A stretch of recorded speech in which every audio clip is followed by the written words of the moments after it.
हाग्रामा महिलारि सार दैदेननायाव जोङो फार्स्ट बारनि थाखाय जोङो दिसपुर सल' जात्रा मोनफ्रोमबो डिस्ट्रिक्ट बेवहाय खालामखांबाय बे मोनसे फेज जोबलांबाय आरो नैबे ब्लक लेभेलाव मोनफा मोनफा जोंहा जोंनि इउथ्सफोरनि गेजेरजों जोङो जे मोनसे दिसपुर सल' जात्रा बे मेसेजखौ होनो थाखाय जों रायजोफोरनो दिनै बेयाव नुजाफैदों गोजोननाय मोनदों दिनै बेवहाय हाजार हाजार पर्बतजरानि माखासे पार्ट मोनब्रैल' प्राइमारि दं बेवहाय हाजार हाजार मानसिया बाहागो लाफैदों दा बेनो फोरमान जे फैबाय थानाय बिसायख'थियाव जोंनि साफ्रोमबो थिखाजानाय जोंनि बिजाथिफ्रा गोरलैयैनो देरहालांगोन आरो आसाम सरकाराव जोङो मोनसे लायन शेयार हिसाबै मोनगोन एनडिए सरकाराव जोङो खमैबो 7 केबिनेट मन्त्रि मोननायनि मिजिंआ दिनै जोंहा रोखा जाबाय टिकेटखौ दिनै पिएमबि मिटिं जागोन बे पिएमबिनि मिटिं जोबखांनायनि उनावनो जोंनि आफादगिरि आरो बिटिसिनि चिफ हाग्रामा महिला सारा डिक्लेयार होसिगोन 15टा जोंहा दङ दा बेवहाय माखासेयाव फ्रेन्डलि जानो हागौ आरो माखासेयाव जोंनि बिपिएफआ हारसिङैनो गेलेगोन दा जायखिजाया जोंनि उद्देश्यआ बेनो जोङो दिसपुराव मोनसे शक्तिशालि सरकार नांगौ एनडिए सरकार नांगौ आरो जोंनि आसामखौ गोख्रों खालामनांगौ आरो जोंनि बिटिसिआबो बिनि गेजेरजोंनो गोख्रों जानांगौ आरो बिटिसिनि मोनबा जिल्लाखौ जोङो जौगाहोनाय बिनि सेंग्रा सिख्लाफोरनो जोङो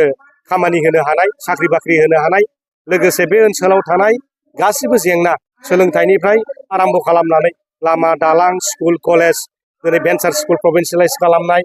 दिनै बेबादिनो गोबांथार डिपार्टमेन्ट मेडिकेलनि डिपार्टमेन्टआव जोंहा गोबांथार समस्या दङ हस्पिटाल दं डाक्टार गैया बेफोरबायदि गोबां दङ साब सेन्टार बानायदों नार्स गैया डक्टर गैया जानानै दङ दिनै स्कुलफ्रा बायहं जिहं अबस्था दा बेफोरखौ गासिबो थिग खालामनायनि थाखाय जों आसाम सरकाराव जोंनि 15 जन एमएलए खामानि मावगोन आरो बेबादिनो मोनसेनिफ्राय मोनसे जोंनि समस्याफ्रा जोबलांगोन जोंहा मोनसे फोथायनाय दं जोंहा जेबो फेक्टर जाया दा इउपिपिएल पार्टि होननायानो गैखाला दा प्रमद बर'आ थांनाय जे रायजो सभानि इलेक्सन बेवहाय गावनो 15टा एमएलए सिटखौ फाननानैसो दिनै बे रायजो सभानि एमपिखौ देरहाखानाय 15 जन एमएलएफोरखौ फानजोबनांदों बियो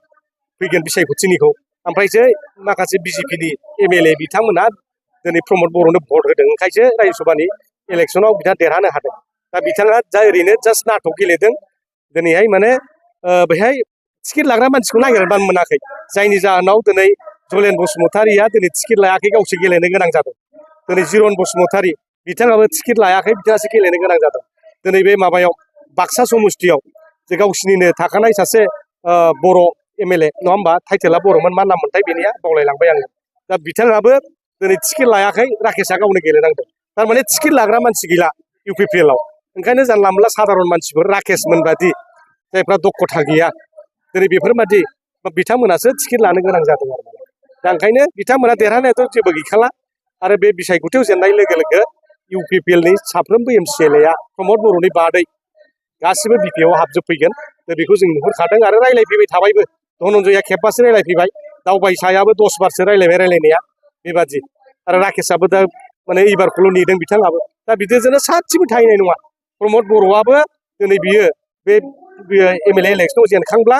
दिनै बे हयथ' बिजेपि दोलोआव हाबसिगोन बेबो रोखा जानानै दङ दा बिनि थाखायसो रायजो सभायाव बे देरहाखानाया आरो खिन्थु सोरबाया मोनाखै सोरबाया मादों खेबसेनोथ' रावजोंबो होबोनो हाखाया होनो हाया रावनोबो जों नेक्स्ट जायफोर मोनाखै नेक्स्टआव होगोन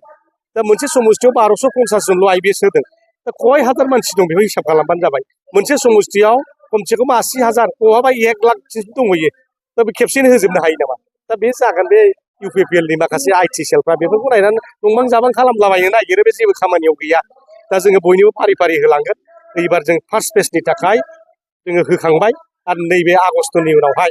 जोङो इलेक्सननि रिजाल्टनि उनावहाय आरो गोदान लिस्ट खालामबावलायगोन बेवहाय मोनलायगोन आरो एबार नेक्स्टआव मोनैया 27-28आव मोनहैलायगोन 5 बोसोराव बयबो मोनजोबगोन आरो बिपिएफआनो सरकार जाबाय थाखागोन सोरथो मोननै बाखि थानांगौ बे इउपिपिएलबो गैखाया जेबो गैखाया थांनाय बाराव बिटिसि इलेक्सनाव जों 28टा देरहाखाबाय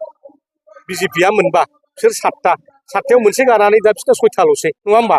आरो सोरथोबा थाबावनांगौ जेबो पार्टि गैला बिपिएफआव अपोजिसन गैला माबायाव बिटिसिआव अपोजिसन पार्टि गैला रोखा जाबाय आरो बे माने हागल नाखायखि सागल माबा कि होननाय बादि आरोखि माने बोरमाया गासिबो जाजोबो फान्थाव गलांखौबो जायो नङा होमबा थिग बेबादिनो गर्जन बादियासो माने बेसलेस लिडार बियो गोदो आन्दलन समावबो केरेलायावसो खारखोमानानै थाफैदों एनडिपिफ्रा जेब्लाखि सिसफायार होयो पिजिएसिबि लिडार जाद्ला फैलायबाय आरो मालाबा पिजिएसिबिखौ गारनानै आरो मालाबा बे पिजिएसिबिखौ बोखावलाबायनानै लिडार जालायबाय आरो बिनि उनाव बिपिएफआव फैलायबाय बुरलुंबुथुर रादाब बानायलाबायलायबाय थाखा फैसा जानानै ब्लड आरो कंग्रेसाव थांलायबाय मालाबा बेबादि माने मोख्रा मानसिफोरखौ रावबो बेस होआ रावबो दाम होआ बे सासे दाम गैयै बिथा गैयै मानसि बे जाबाय सासे बर'नि कालसारखौ मिथिया बियो बिनि हिन्जावआबो केरेलियानसो दा बे केरेलानि माबाखौसो मिथियो बियो दा बेबायदि जेखि बुङा सोरबा सासे बर' आइजोआ दख'ना गानो ना मा गानो बे जेबो मिथियानो मिथिबाय दा बेबादि मानसिया जोंनि सासे गोथार आइजो नेताखौ बिदि बुंनो समाया हायोबा खमासो बिनांगौ बियो मानो होनबा बे बर' आइजोखौ सनमान होनो रोङाखै बे प्रमद बर' बादि बेबो हारसा हिन्जाव लानाय नङा होमबा केरेलियान हिन्जाव लादों दा एखे जातनि मानसि बिसोरो